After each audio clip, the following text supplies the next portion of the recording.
Pengurusi Pakatan Harapan PH Datuk Sri Anwar Ibrahim diyakini berdepan cabaran getir, terutama dalam meningkatkan sokongan pengundi Melayu terhadap gabungan itu menjelang pilihan raya negeri PRN tidak lama lagi. Pandangan itu disuarakan bekas Ketua Pemuda UMNO, Khairi Jamaluddin, yang turut menyatakan setakat ini mustahil untuk PH menang di tiga negeri dikuasai PAS, yaitu Kedah, Kelantan, dan Terengganu yang akan terbabit dalam PRN nanti.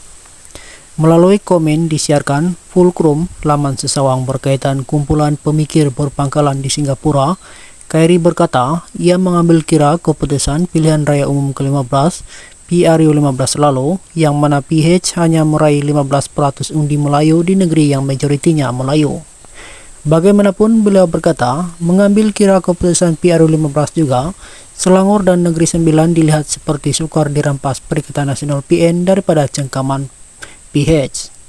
Pada masa sama, katanya, Anwar yang juga Perdana Menteri perlu mempertahankan kubu kuat gabungan itu, terutama di Selangor. Sebelum ini PN mengenal pasti dua negeri, yaitu Selangor dan Negeri Sembilan, sebagai medan pertarungan utamanya dalam PRN nanti. Sementara itu, Khairi berkata PN dilihat seolah-olah meminjam teknik Anwar ketika Presiden PKR itu berada dalam pembangkang dengan memberikan tumpuan kepada kampanye populis. Tanpa perlu menanggung beban realiti sebenar berada dalam kerajaan, mereka menjadi juara populis mendesak rakyat Malaysia dibenarkan mengeluarkan akaun simpanan persaraan melalui kumpulan wang simpanan pekerja KWSP, katanya melalui tulisan analisis untuk Institut Kajian Asia Tenggara ISIS Yusof Ishak. Khairi yang kini fellow pelawat kanan ISIS Yusof Ishak berpendapat Anwar juga perlu merempuh ranjau dalam mendepani PRN dengan bebanan yang merujuk kepada Presiden UMNO Datuk Seri Dr. Ahmad Zahid Hamidi. Bekas Menteri Kesehatan itu yang lantang mengkritik Ahmad Zahid selepas dipecat Pati awal tahun ini turut menyindir bekas ketuanya yang melaksanakan pembersihan UMNO daripada pihak yang mengkritiknya, selain memberi ganjaran kepada penyokongnya menerusi lantikan dalam perbadanan dan syarikat berkaitan kerajaan GLC. Modal politik Anwar sedang ditekan mengambil kira reputasi, kontroversi, dan tanggapan bahwa beliau memberi ganjaran kepada penyokong dan kroninya tanpa sekatan. Menjadi kebimbangan terbesar Anwar sama ada UMNO menjadi liability menjalang PRN dalam beberapa bulan terdekat ini, katanya. Selain itu, Khairi turut menyentuh kemelut pertukaran Ketua Menteri Melaka yang dilihatnya mengetepikan seorang ahli politik sebenar dan menggantikannya dengan seorang penyokong setia. Zahid juga katanya berjaya untuk terus menangguhkan perbicaraan rasuahnya yang sepatutnya disambung semula minggu ini dengan cuba meyakinkan pendakwa raya untuk menggugurkan pertuduhan terhadapnya. Modal politik Anwar semakin terjejas memandangkan reputasi kontroversi Ahmad Zahid dan tanggapan terhadapnya yang dilihat memberi ganjaran kepada penyokong dan kroninya tanpa disiasat. Lebih membimbangkan Anwar ialah jika UMNO menjadi liability pilihan raya semasa pilihan raya negeri. Selain itu, Anwar juga harus berdepan ke mulut bekas Perdana Menteri Datuk Seri Najib Razak yang dipenjarakan selepas gagal dalam rayuan untuk semakan keputusan kes, sekaligus perlu menjalani hukuman di penjara atau memohon pengampunan daripada yang di Pertuan Agong. Dengan kata lain, jika PH kehilangan Selangor atau Negeri Sembilan, ia akan menjadi satu kemunduran besar bagi Anwar. Berikutan PN mengenal pasti kedua-dua negeri itu sebagai medan pertempuran utama, katanya. Bagaimanapun, Khairi berkata sekiranya PH mampu menang di kedua-dua negeri ini dan mengekalkan momentum selama beberapa tahun, mereka akan berada dalam kedudukan yang baik untuk meraih kemenangan secara terang-terangan menjelang PRU akan datang. Pengiraan kasar ini menunjukkan berdasarkan keputusan PRU, PN akan merebut 2 kursi DUN di Negeri Sembilan dengan selebihnya kepada PH 18 dan Barisan Nasional BN 16. Di Selangor, PN dijangka menunjukkan prestasi lebih baik dengan 12 kursi, tetapi ini masih kurang daripada 41 kursi PH. Landscape politik Malaysia telah berubah dengan ketara sejak PRU 15 pada November lalu, namun peluang PN boleh dipertingkatkan jika mereka memperoleh calon poster boy yang terkenal dan populer yang ditawarkan sebagai bakal pemimpin negeri sekiranya mereka menang. Tambahan pula, arus politik yang sedang dirasai di Malaysia pada masa ini mungkin mendapat kekuatan dan mengancam kestabilan Anwar jika beliau dan sekutunya tidak berjaya mengharungi, katanya. Majelis Kerja Tertinggi MKT UMNO sebulat suara memutuskan minggu lalu untuk menghantar memorandum kepada Yang di-Pertuan Agong bagi memohon pengampunan penuh kepada bekas Perdana Menteri Najib Razak.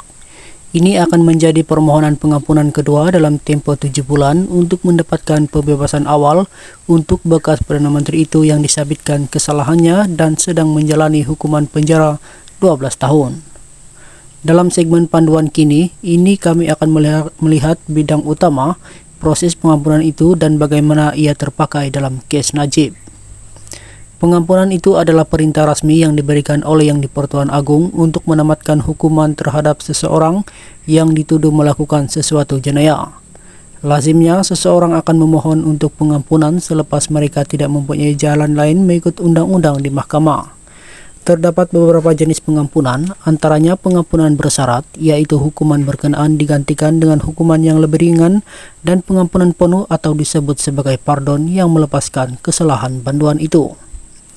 Berdasarkan Perkara 42-1 Perlembagaan Persekutuan kuasa Yang di-Pertuan Agong untuk memberikan pengampunan terhadap kepada kesalahan yang dibicarakan atau dilakukan di wilayah Persekutuan Kuala Lumpur, Labuan, dan Putrajaya. Pengampunan bagi kesalahan yang dilakukan atau dibicarakan di negeri-negeri lain berada di tangan Raja-Raja Melayu di setiap negeri masing-masing. Yang di-Pertuan Agong akan memberikan pengampunan atas nasihat Lembaga Pengampunan. Mengikut Perkara 42 Perlembagaan Persekutuan, semua banduan yang disabitkan bersalah berhak memohon pengampunan. Najib sendiri mengemukakan permohonan pengampunan 7 bulan lalu, yaitu pada September 2022 selepas dia disabitkan dengan hukuman penjara 12 tahun. Pada 31 Mac tahun ini, permohonannya untuk menyemak sabitan dan hukuman terhadap kes rasuah SRC Internasional yang membabitkan penyelewengan. Pada 31 Mac tahun ini, permohonannya untuk menyemak sabitan dan hukuman terhadap kes rasuah SRC Internasional yang membabitkan penyelewengan Rm42 juta telah ditolak oleh Mahkamah Persekutuan dalam keputusan majoriti 4-1. Minggu berikutnya, Majelis Tertinggi UMNO sebulat suara memutuskan untuk memohon pengampunan penuh kepada bekas Perdana Menteri itu. MKT UMNO juga akan menyertakan memorandum yang ditandatangani oleh seluruh kepimpinan parti daripada 191 bagian termasuk wanita dan sayap-sayap pergerakan pemuda dan putri. Peguam utama Najib, Muhammad Safi Abdullah berkata, dia akan menggunakan penghakiman bertentangan oleh Hakim Besar Sabah dan Sarawak, Abdul Rahman Sebli untuk menyokong permohonan pengampunan itu. Bagaimanapun, Peguam Muhammad Hanif Katri Abdullah dan bekas Menteri Wan Junaidi Tuanku Jafar, kedua-dua mereka berpendapat UMNO tidak boleh memfailkan permohonan pengampunan bagi pihak Najib. Ini kerana di bawah Peraturan 113 Peraturan Penjara 2000 petition hanya boleh difailkan oleh tertuduh, keluarga atau peguam yang dilantik oleh mereka dan jabatan penjara. Hanif berkata UMNO hanya boleh memfailkan surat atau petition sokongan kepada Yang di-Pertuan Agong. Menteri di Jabatan Perdana Menteri, Undang-Undang dan Reformasi Institusi Azalina Othman Said berkata, UMNO tidak lagi terlibat dan keputusan itu kini terserah kepada Yang di-Pertuan Agong. Menurut bekas peguam negara Tommy Thomas, kriteria pertama ialah seseorang banduan itu mesti telah menjalani 1/3 daripada hukuman penjara mereka sebelum memohon pengampunan. Katanya, bagaimanapun ini bukan keperluan undang-undang, tetapi konvensi berdasarkan proses yang dibina selama beberapa dekad sejak merdeka pada 1957. Menurut Peraturan 113 Peraturan Penjara 2000, seseorang banduan boleh menghantar petisi memohon pengampunan dengan seberapa segera yang dapat dilaksanakan selepas sabitannya. Petisi kedua selanjutnya hanya dibenarkan apabila seseorang banduan telah menyempurnakan 3 tahun dari tarikh sabitan dan sesudah itu petisi sedemikian hendaklah diberikan pada tempo 2 tahun melainkan jika terdapat apa-apa hal keadaan khas. Thomas berhujah bahwa ini menimbulkan isu praktikal kerana jumlah banduan yang besar dalam sistem penjara negara ini. Katanya bahwa Najib terpaksa menunggu gilirannya. Thomas berkata bahwa kriteria kedua ialah bantuan itu perlu menunjukkan bukti bahwa mereka telah berubah yang akan mengambil masa kira-kira 3 atau 4 tahun. Semua bantuan akan mengatakan bahwa mereka telah merubah kenyataan bantuan tidak membawa makna karena ia demi kepentingan diri sendiri. Jadi, ia mesti disokong oleh pegawai parol, pegawai penjara, kaki tangan hospital, dan berbagai sumber bebas. Lebih baik rujukan yang diperolehi, lebih baik kes Anda, semua rujukan mesti menunjukkan fakta bahwa kamu telah berubah, katanya. Kriteria ketiga, kata Thomas, ialah bantuan tidak boleh mempunyai kes jenayah lain yang belum selesai. Najib kini mempunyai 3 lagi kes yang sedang dibicarakan, termasuk kes rasuah Rm2.28 billion 1 MDB yang sedang berlangsung. 2 lagi kes yang masih belum dibicarakan sepenuhnya ialah kes penggubahan uang haram SRC Internasional berjumlah Rm27 juta dan kes pecah amanah jenayah Rm6.6 billion International Petroleum Investment Company IPIC. Tiada garis panduan atau peraturan sebenar mengenai proses untuk mendapatkan pengampunan. Thomas berkata lembaga pengampunan bermusyawarah 3 hingga 4 kali setahun dan mempertimbangkan kira-kira 10 permohonan setiap kali mereka bermusyawarah. Lembaga pengampunan wilayah persekutuan terdiri daripada Peguam Negara, Menteri Wilayah Persekutuan, dan 3 ahli yang dilantik oleh Yang di-Pertuan Agung yang akan mempengurusikan sendiri musyawarah itu. Lembaga penjara dikehendaki mempertimbangkan sebarang pendapat bertulis yang diberikan oleh Peguam Negara sebelum memberikan sebarang nasihat kepada Yang di-Pertuan Agung.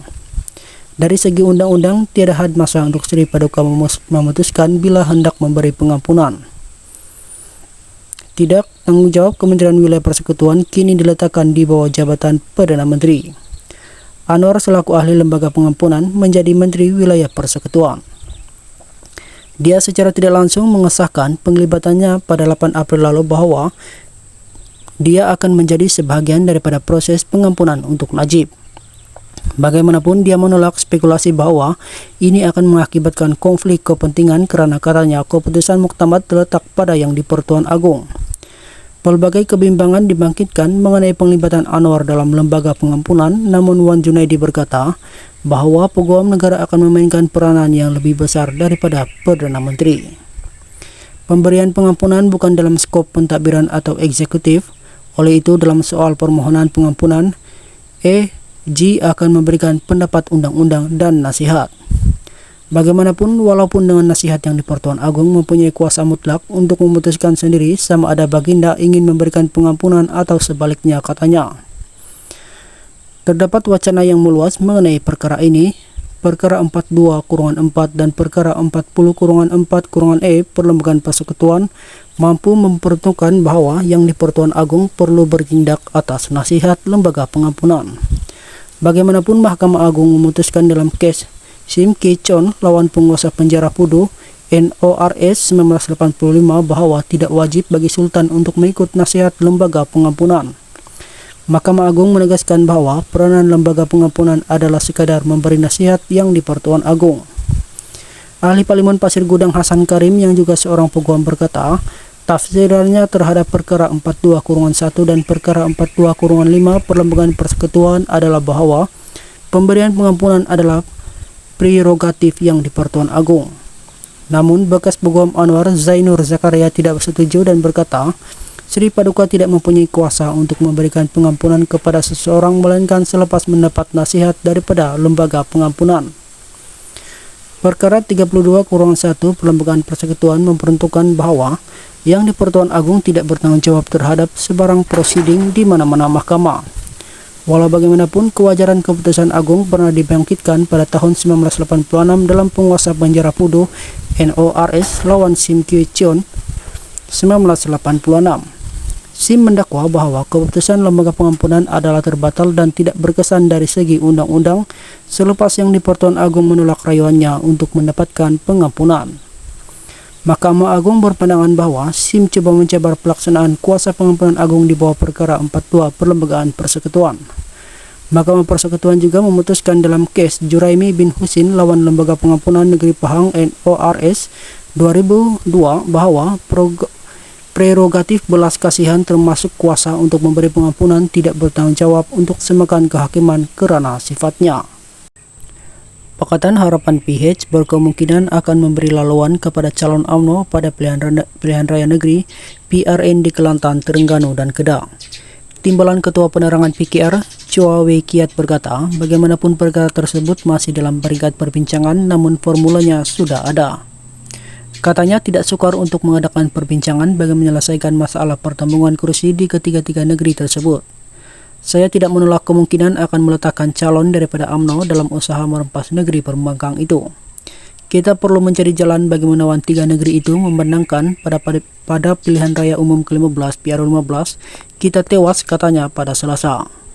Beliau berkata demikian selaku panelis pada wawancara Sinar Siri 392 bertajuk PRN Signal untuk Putrajaya yang disiarkan secara langsung di Facebook Sinar Harian pada Selasa. Turut menjadi panel ialah ahli jawatan kuasa PAS Pusat Dr. Halimah Ali dan pemerhati politik Iswardi Mordi, manakala Ismail Adnan bertindak sebagai moderator. Tambah Wikiat, situasi pada hari ini sangat berbeza memandangkan PH dan UMNO kini berada dalam pentadbiran kerajaan perpaduan. Jadi rakyat sudah tengok bagaimana kedua-dua parti ini melaksanakan tanggung jawab tersebut. Boleh lihat belanjaan beberapa bulan lalu banyak bantuan disediakan kepada rakyat dengan memberi tumpuan kepada golongan miskin. Bagi Selangor, Pulau Pinang dan Negeri Sembilan, saya optimis bahwa negeri tersebut akan tetap menjadi milik kami, yaitu berdasarkan analisis yang dibuat ketika PR15, ujarnya.